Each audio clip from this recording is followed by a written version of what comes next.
I'm the same dude y'all read about, the same tool y'all needin' now. We came through, not leaving now, and these lame dudes, we beat them out.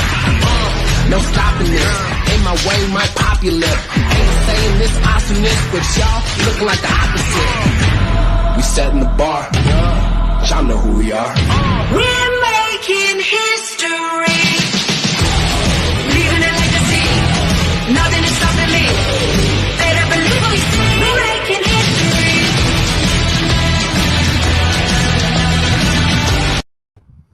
Good evening, ladies and gentlemen. My name is Josh, and I'm one of the hosts here on the Paradigm Shift. Are you prepared to shift the paradigm of professional wrestling podcast?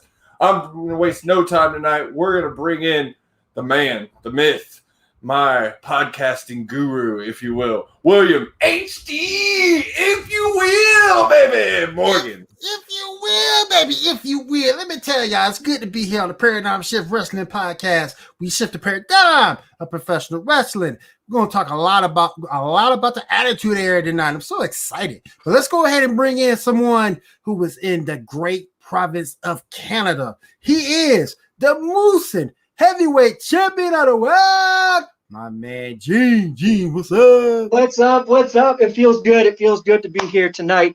Attitude Era. You know, I got the chase pin in the back. I got the party wagon on the side. Everything's so good. Thing in my face. Yeah, I have to. And let's not forget, let's go right into where the stock does go up when he comes on, because he is the man, the myth, and also our greatest stock and legend, TDC. I'm going to get him before he does you. Shut up, Gene. Sorry, I forgot that I had my YouTube playing, and this was playing in my headphones, and it sounded like 50 of y'all talking at one time. Same time. What the hell, man? I had to turn this shit off. Yeah, shut up, Gene. I was hearing you twice, and that was too much Gene. All right, boys, so we're going to switch it up a little bit tonight because we got a special guest come in and talk to us about the Attitude Era. So we're with us about the Attitude Era. So we're going to jump in and go news first. So with that being said,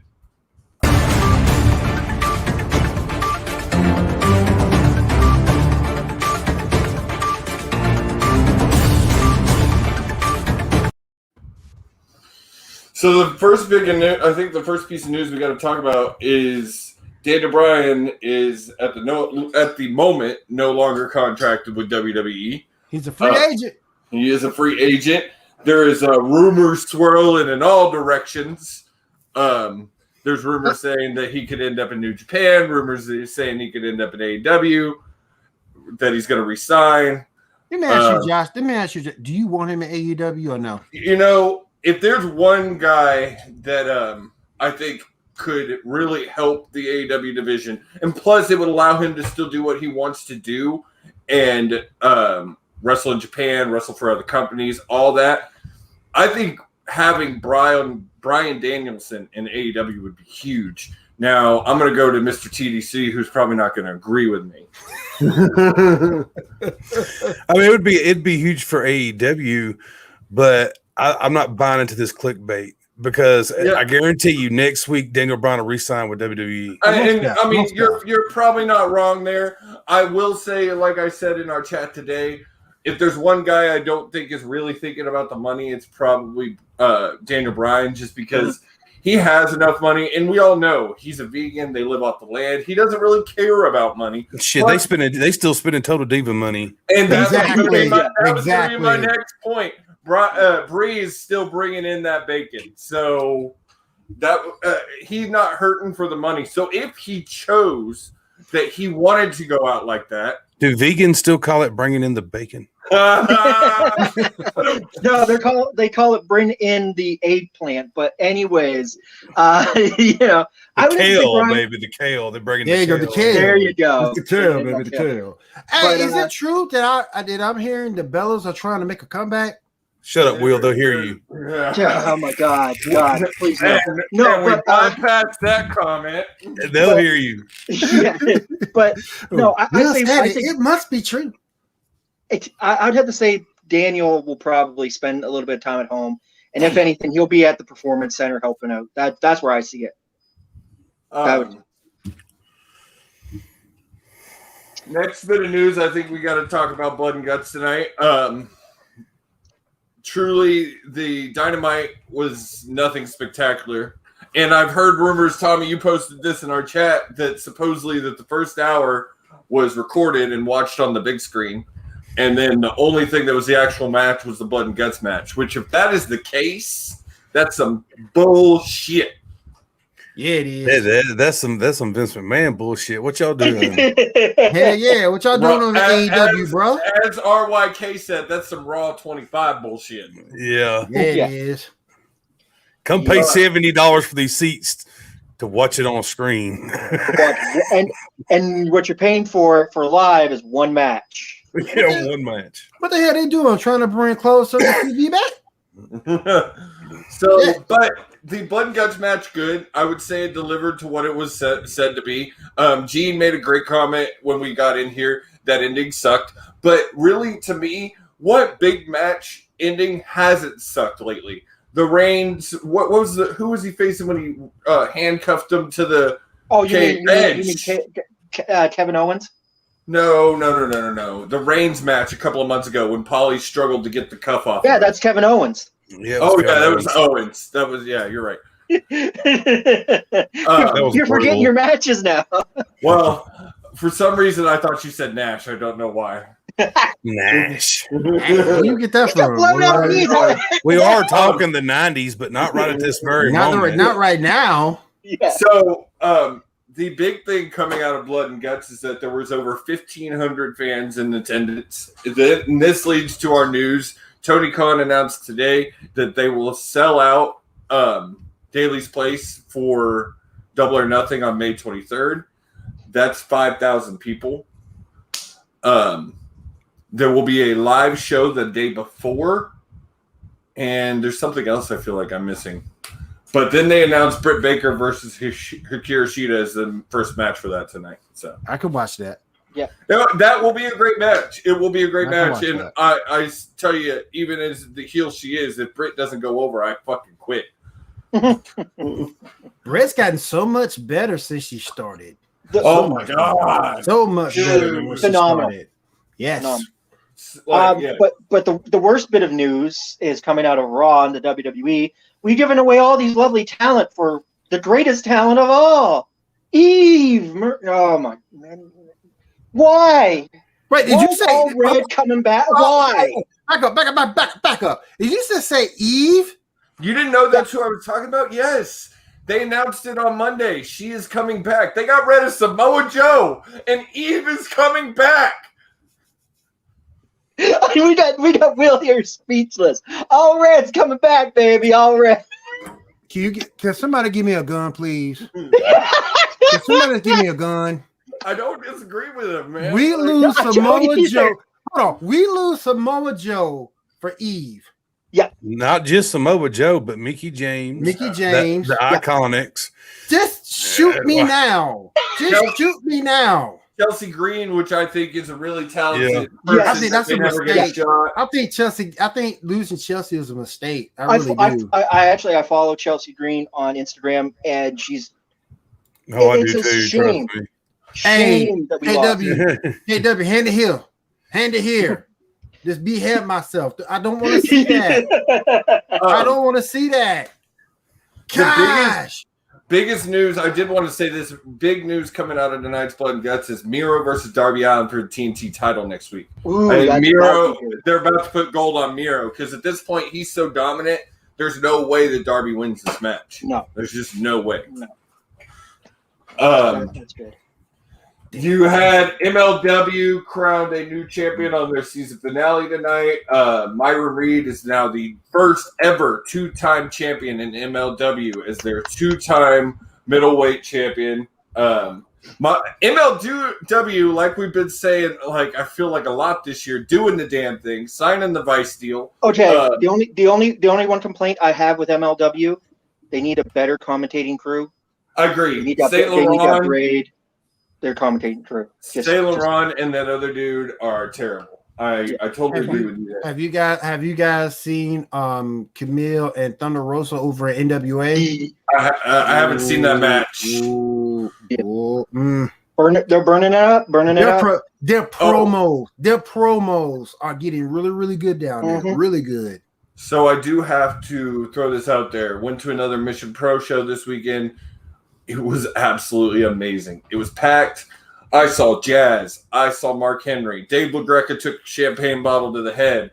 The homicide and genocide match, or Holidead and genocide match, was absolutely freaking phenomenal. It was Falls Count Anywhere, and Holidead took a DDT on the freaking wooden stage, man. So, all right. Is there any news we missed? I think that's it. Oh, NXT crowned new women's tag team champion. Why? Why? My same exact theory. Why? Lorraine and her little cohort does not really need this. They're already over anyways. They don't need it. I would have rather seen like someone else, but yeah, there's no. It's just. You were fine with Ember. Yep. I'm fixing to go protest on there with a picket sign that says push Dakota Kai, or I'm fixing to start watching NXT. Yeah, I agree with you. That should be the next match. Honestly, for the women's title match should be Raquel versus Dakota Kai. Break them up and really get into a good feud. I still don't understand why they put the bell on Raquel. I don't get that. I don't understand that. Don't get me started about that. I ranted over that shit. We've already ranted on this one. Yeah. But on that note, go ahead. Oh, yes. We're going to go take a break. And then we're going to come back with the fantasy question of the week. We'll be right back, guys.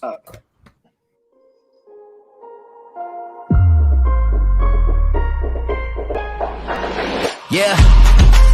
I'm a legend, I ain't going nowhere. Ain't nobody gonna stop me. Yeah, it's showtime, you could call me Rolex. Everybody wanna watch me. And I ain't never been second string, boy. I'm a reason why they came out. Yeah, all I do is go hard. Best believe I ain't looking for no way out. All I do is win. All I do is win. All I do is win. All I do is win. Yeah. It's going down tonight. Woo. Yeah. It's going down tonight. It's going down tonight. It's going down tonight. And now I talk to the dead, 'cause the voices in my head refuse to tell me what I wanna hear.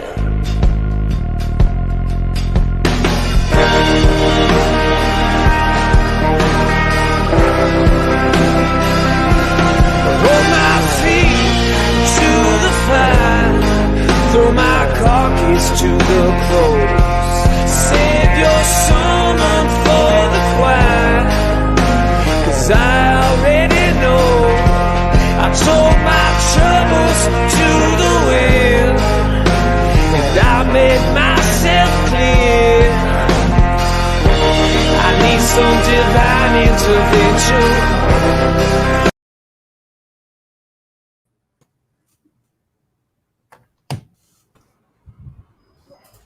All right, and that is our new Sunday night lineup. That is The Boat with Gene and Bad Seed. You can catch that every Sunday at 7 Central, 8 Eastern.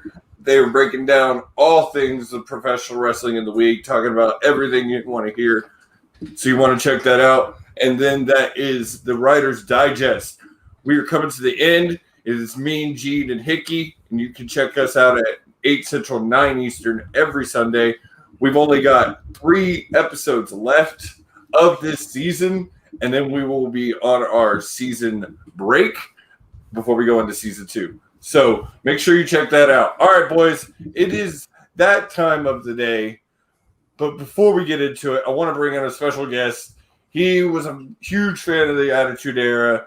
Guy I've been talking to a lot lately. Hopefully going to be bringing his show into pinfall. So here we go. This is Mr. Johnny Ray. Johnny, how you doing tonight? You muted, man. Oh, All right, go. how you doing? How you doing? there you go. Good. Welcome to Doing pretty good, sir. the Paradigm Welcome Shift. to the Paradigm Shift, my friend. How are you? Thank you. It's a pleasure to be here, man. Awesome. All right. So let's get on with the so fantasy question. it's time for our favorite time of day.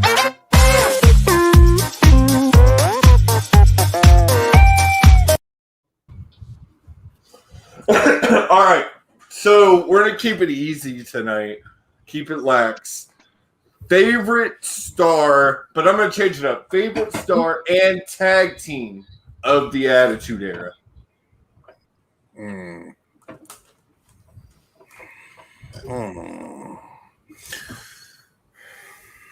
Well, I feel like this is relatively kind of easy for me. I mean, because the favorite single star of the Attitude Era would have to be Steve Austin. Hell Favorite tag team would have to be the APA. Ooh, I like that. Yeah. Go ahead, Gene. No, go ahead, Gene. Favorite star for me would have to be. I was on the opposite side of things, so I like The Rock. Did like The Rock. But favorite tag team, New Age Outlaws. Mr. Morgan. I'm gonna go completely left field.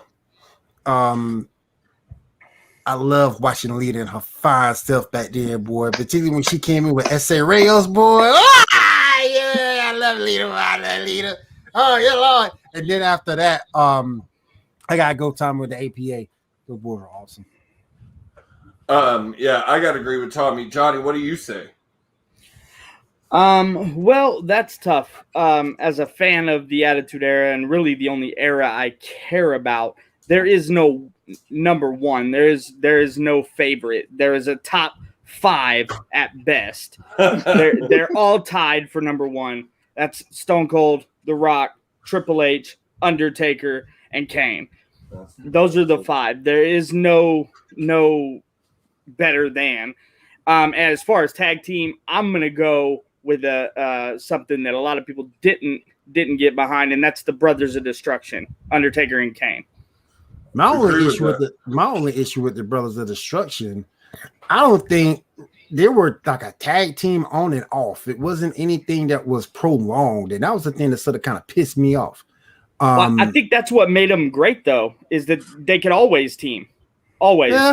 They could be thrown together at any given time. Every other tag team had like one line, and then they broke apart, and then they didn't tag, or they came back later on.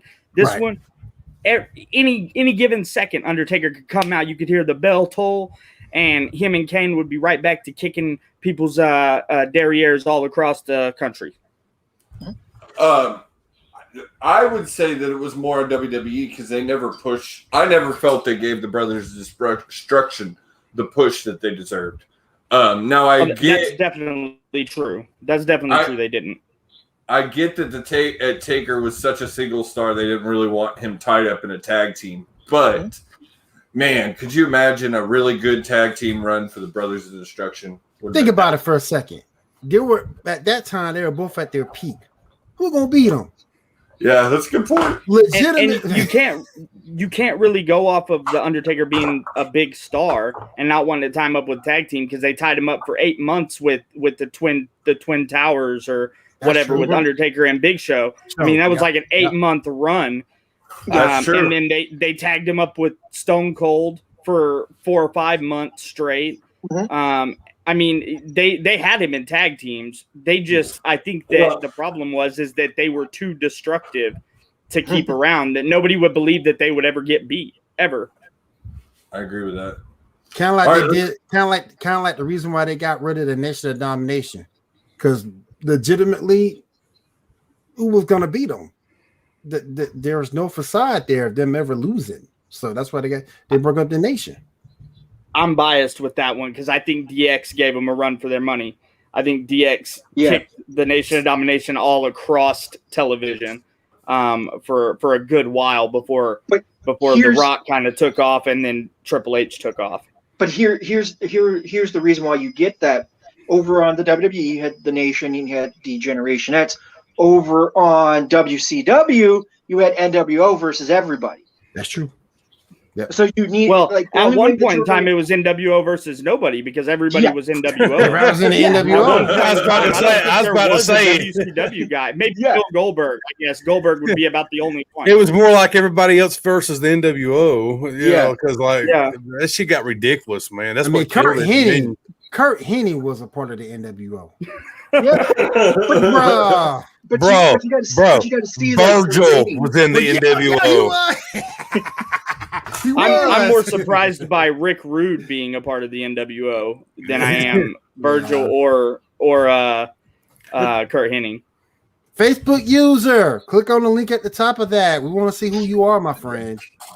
But no, like I can see the legitimacy though. You look at those 80, 83, 82 weeks where WCW was dominating, WCW was dominating because you had like Rick Rude showed up on Monday Night Raw and also showed up on Nitro. You had Lex Luger show up on Monday Night Raw and then show up right on night. Hey, You had hey, don't forget Hoovin' Tube. I thought it was on both at the same. What? Bro, what? Both on the same. Hoovin'? What? Come on, man. No, Wasn't nobody. that- I don't think wasn't anybody that really Raw cared with about the Sting? movie at the time. I was Nobody going to cared. say, not that anybody cared, but wasn't it that Raw that week was taped and Natural he was. live? Yep. Yeah. Yep. That was it. Oh, Oh, it's Brandon. it's the new Peppy. What's up, man? What's up, new dad? New dad. He's not just a new dad. He just graduated from his wrestling school. Yes. Congrats, The man. Logan Wade. I want the interview with Logan Wade. I want it. Yeah, we I'm need already- that. We I'm need that already in character. discussion. In We gotta be in character. discussions, man. Look, we'll Yeah. give you $3 if you do the deal. I'm already in discussion with Mr. Logan Wade. No. Yeah. No. No. Yo, you're playing the John Cena yet?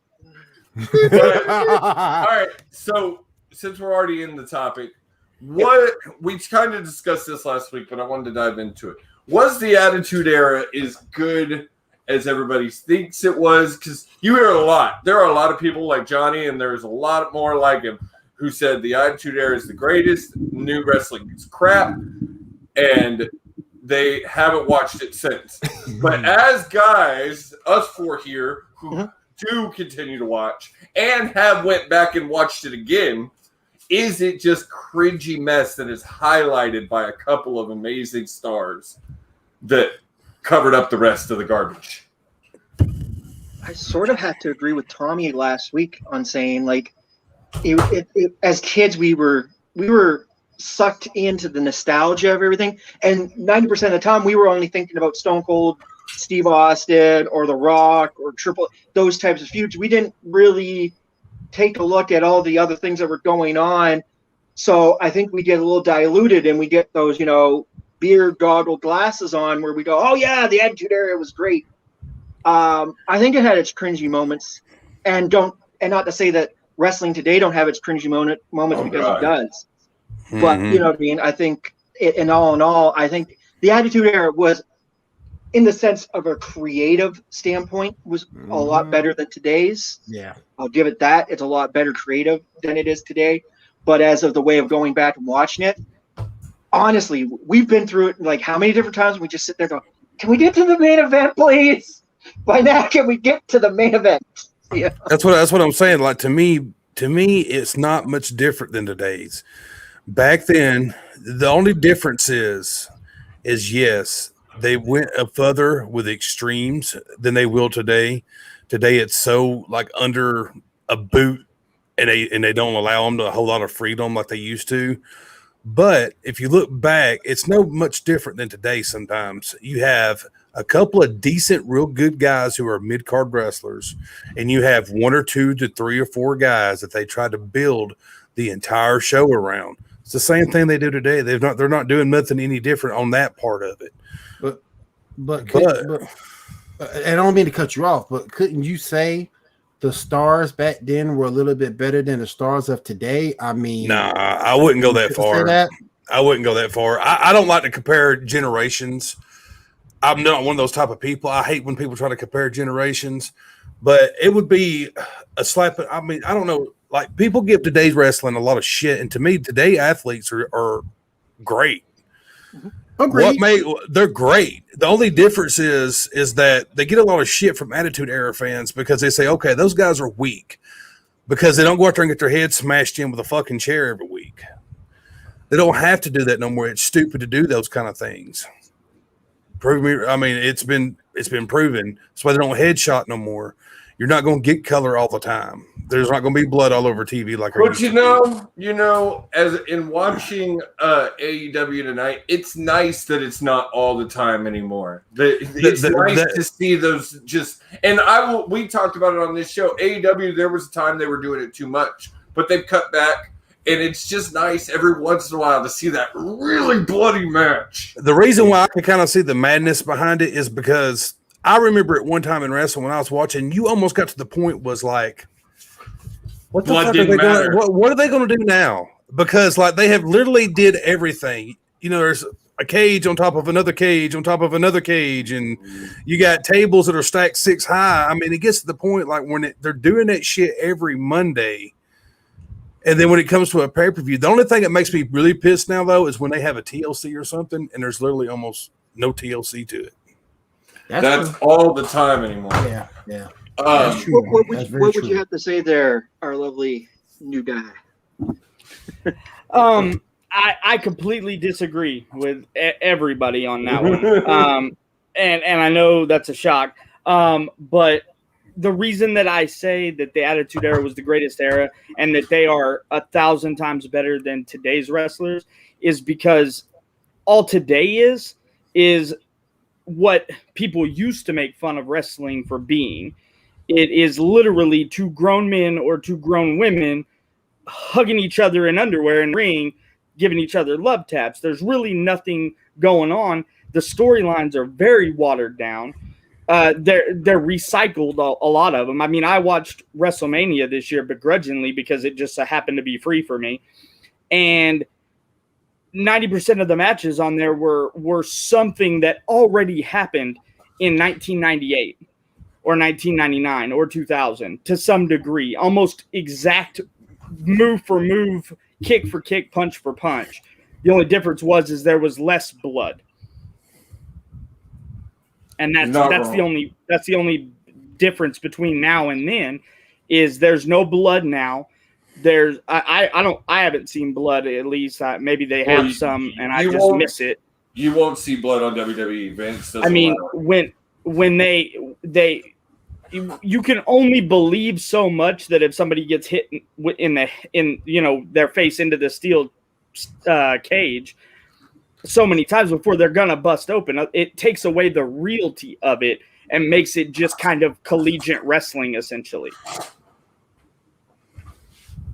My opinion. I can see where to me too, a part of the Attitude Era, to me, they pushed their stars better than me. They pushed them to the freaking moon. I mean, well, their stars were real. Yeah. I mean, I remember as a 12-year-old kid, I met Stone Cold Steve Austin, and he was Stone Cold freaking Steve Austin. He wasn't Steve Williams, who, was just a regular old guy. He was Stone Cold Steve Austin. The Undertaker was the Undertaker. Well, you can't blame today wrestling for that. That's the internet that killed kayfabe.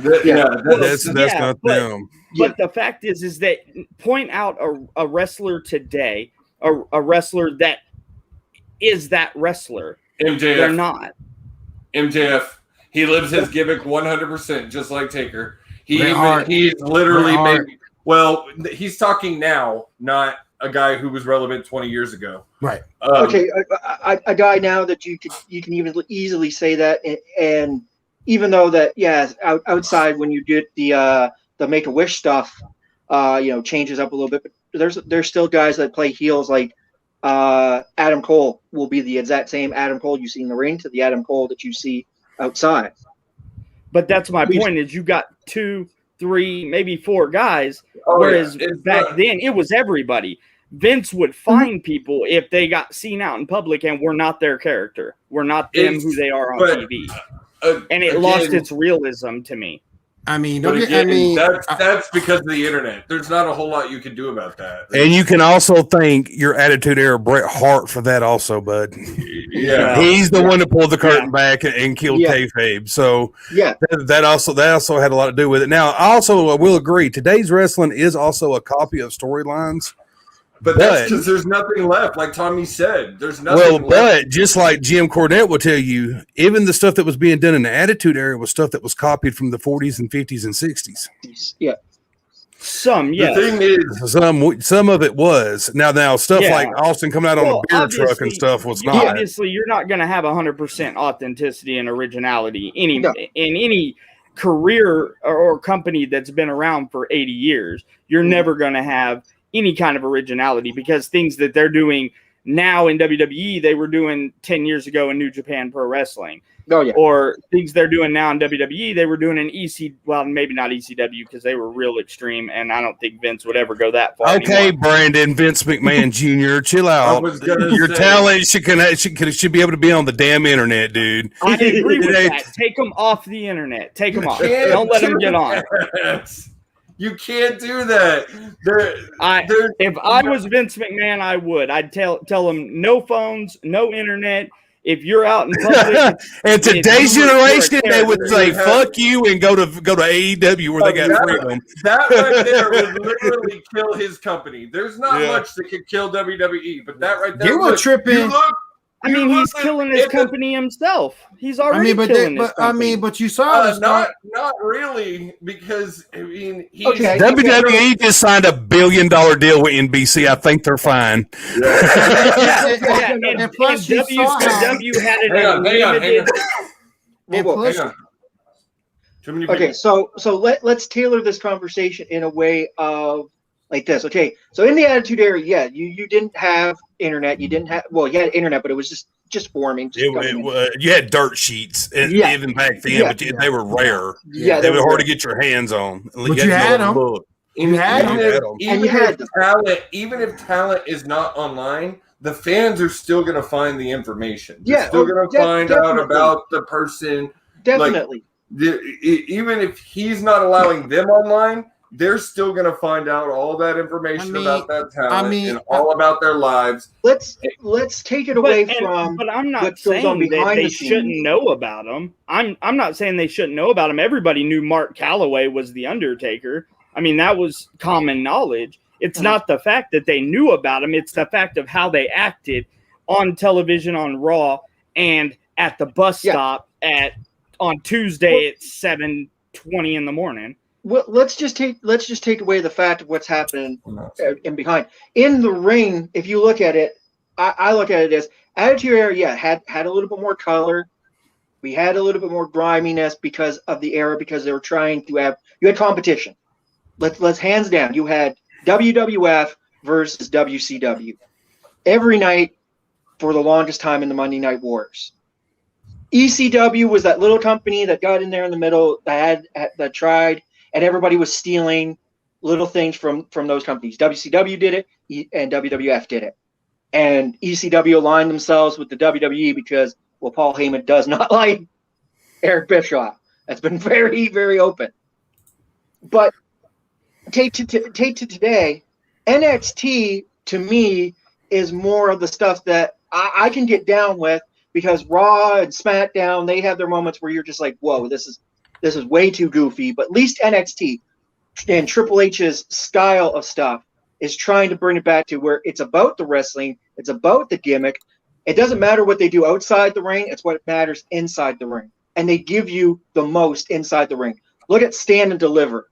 I can go and I can rewatch Stand and Deliver nights 1 and 2 over watching this year's WrestleMania, hands down. And I think that's where it really lies, is, like we said, the storylines are watered down. You can't do a whole lot. But if you notice, like, NXT and AEW kind of done the same thing with that and tried to pull back on the storylines, make it a little bit more sports-based. And truly, the company who I think is doing that the best is probably MLW.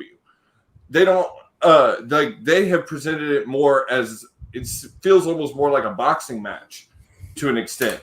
But, yeah, it would be kind of foolish to say that WWE is still not putting on from time to time, not all the time. But from time to time, they are still putting on 4 and 5 star matches. Not to mention that, here's the thing. Now, when I was younger in the 90s, I didn't give a shit. Only kind of wrestling I thought existed was men's wrestling. The older I got, the more I've become a woman's wrestling fan. Mm-hmm. The Attitude Era with women is straight fucking trash, and no one can convince me anything else. The women were used as sex objects. It was about their ass and their tits. And it had remember, nothing to do with ring skill whatsoever or great matches. And remember, when you make Stephanie McMahon your champion, she was a champion back then. That tells it all. That was ridiculous. It was ridiculous. They had no women's division at all, and now they have a women's division that spreads between 3 brands. Then they put on good matches. There are times that the women division is actually the highlight of the night because the shows is just so shitty, and the women are actually stepping up sometimes. Oh, I'll give you that. There were Here's probably a couple. handful. There was a couple in the Attitude Era that I would say hard those women fought. Yeah, to get and their they fought spot in the Attitude hard. Era. Yeah, they fought hard. Molly Holly, Trish Stratus, Lita. I would say Jazz. I would give it to Jacqueline. I mean, it was hard for guys like Bob Holly to get a fucking spot. More likely Molly Holly. Didn't Trish and Lita main event a Raw? Yes, they did. Yeah. Thought so. Yes, they did. But you know how hard they had to go for getting that? Yeah. Like, come on. But you know, in a whole, like, don't get me wrong, Attitude Era had some stuff. Like, where I look at it is creativity wise. Look at today. Look at even a man or a woman's promo today. You can tell that stuff's really, really scripted. You're not going to tell me that if you got The Rock or Stone Cold today and you handed them a script today and said, "Hey, this is what you need to do," they would look at you and laugh. There is story. Look at you and laugh. Story. I can't remember who it was, but I think it was. I can't remember who it was. Came back after several years, and he was handed a script, and he didn't know how to react to it, and because he had never used one before. It makes some of those guys look very robotish when they talk, because they're making them read a script word for word. They're not just giving them key points, because that's what they used to do, is just give them key points. Oh, here's a point. Talk on this point, then say whatever you want to as filler. And now they want them to literally word for word. They want to control every word they say.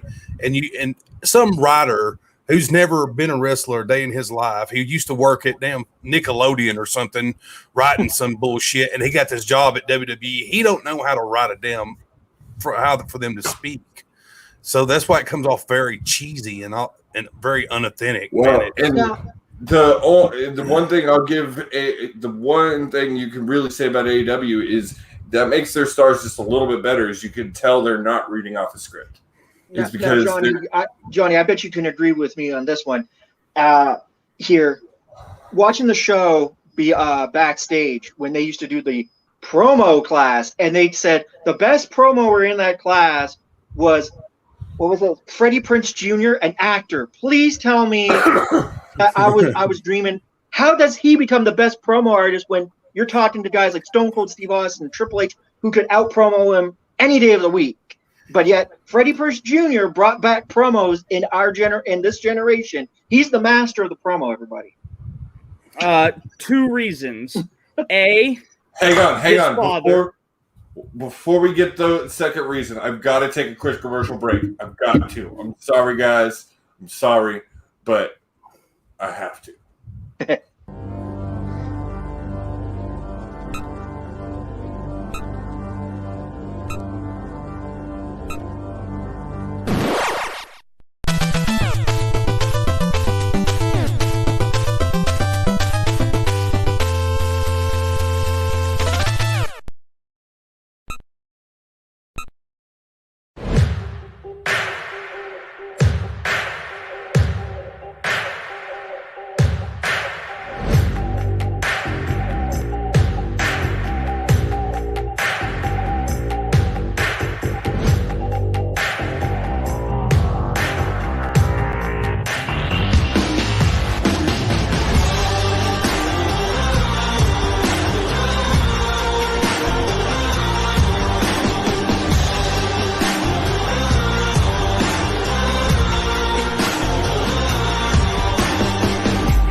us up like we do. No one does us like we do. Always go hard with this crew. Welcome to the show, let's make moves. Nothing's gonna stop us, it's not to get rough. Turn the whole room up, it's never enough. Let's go, let's go, let's go, let's go, let's go, let's go, let's go, let's go, let's go, let's go, let's go, let's go, let's go, let's go, let's go, let's go, let's go.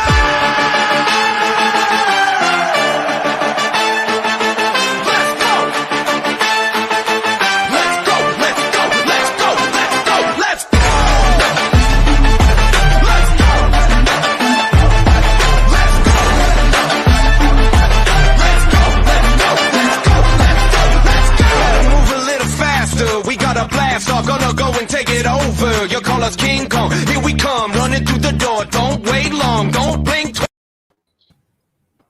And that is the Double XP. Catch that right before this show, 7 Central, 8 Eastern, every Wednesday with Kate and Punisher. Check that out. And then also, that is the Sports Report. You can check that on Mondays with Will, Gene, Tony C, and our newest host, 7, every Monday, discussing all things sports related. So make sure you check that out. 9 Central, 10 Eastern. All right. So I'm sorry that I interrupted you, Johnny. Please reiterate those points again. So there are 2 reasons why Freddie Prinze Jr. is the best promo writer that WWE could have at any current time after the Attitude Era, is because of A, who his father is. He's got the notoriety. He's got the fame. He's very, very articulate when it comes to what to say, when to say, and the timing. And B, he's one of the most underrated actors that doesn't work right now, ever. He has been in a lot of great movies, and he picked up a lot of writing tips over the years. And of course, he loved the Attitude Era, so he kind of tries to walk that line as close as he can, which I think is the greatest thing that he could have done. Cool. Okay. Honest opinion. I like that. And I have to agree with Brandon Randall. That's right. Chyna was one of the most underrated people coming from the Attitude Era. One of the most underrated women in that era. She did phenomenal. I have to agree with you there, Brandon. Hey. All right. So, in comparison, would wrestling have stayed more to what it is had Nitro won the Monday Night Wars?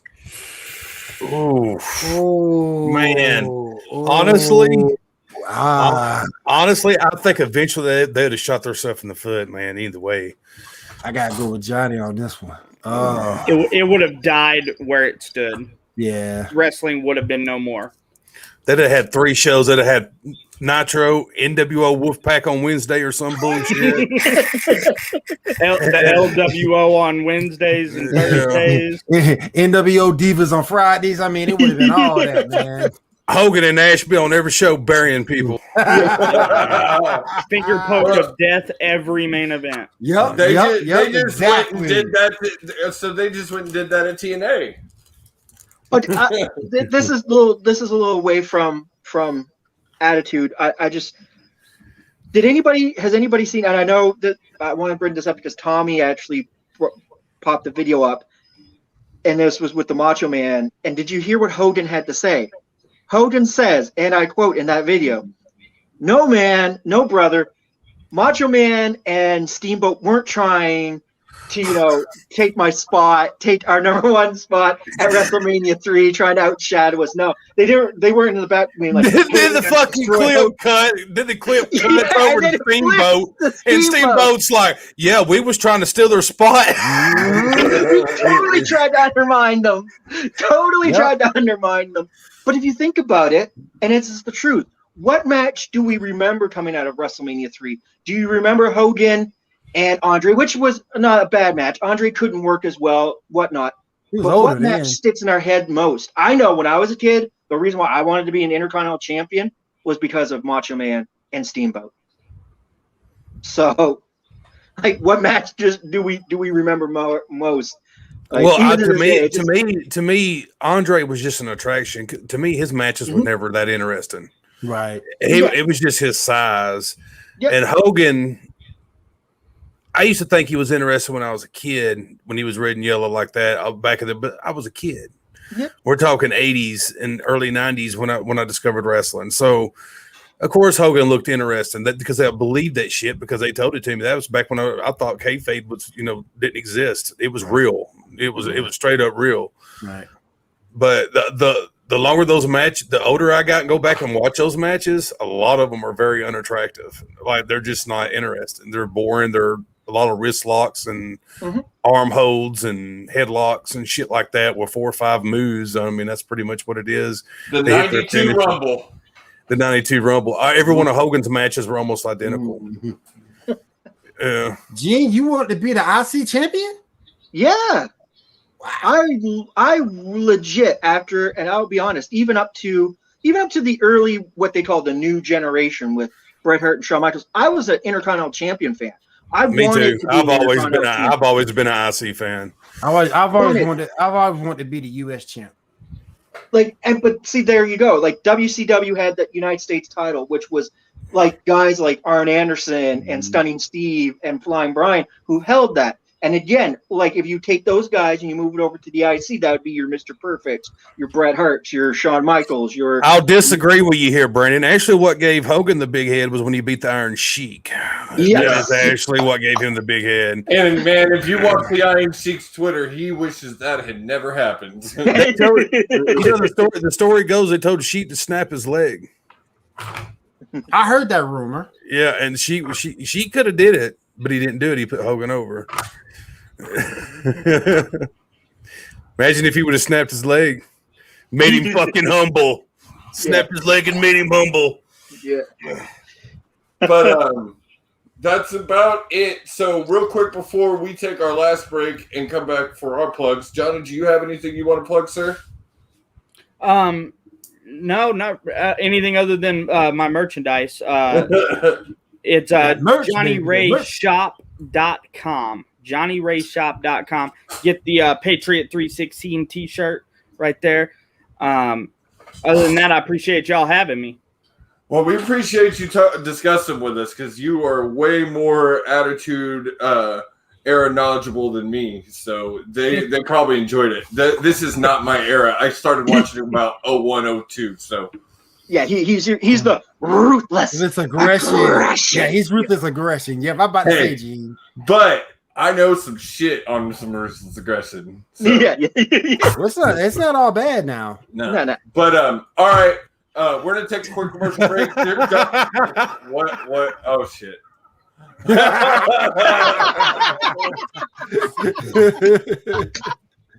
All right, we're gonna take a quick break. We'll be right back. Johnny, thank you for joining us, man. Thank you for having me.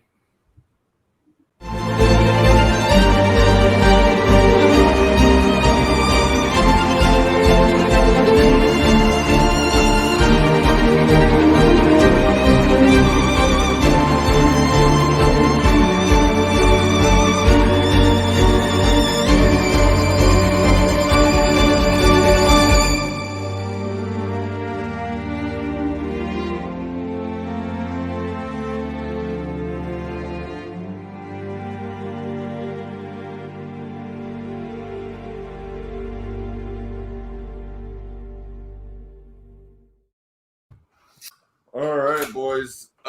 Pretty good discussion on the Attitude Era. Last little bit. Would y'all say cringe fest, or it's really the nostalgia factor everybody's looking at?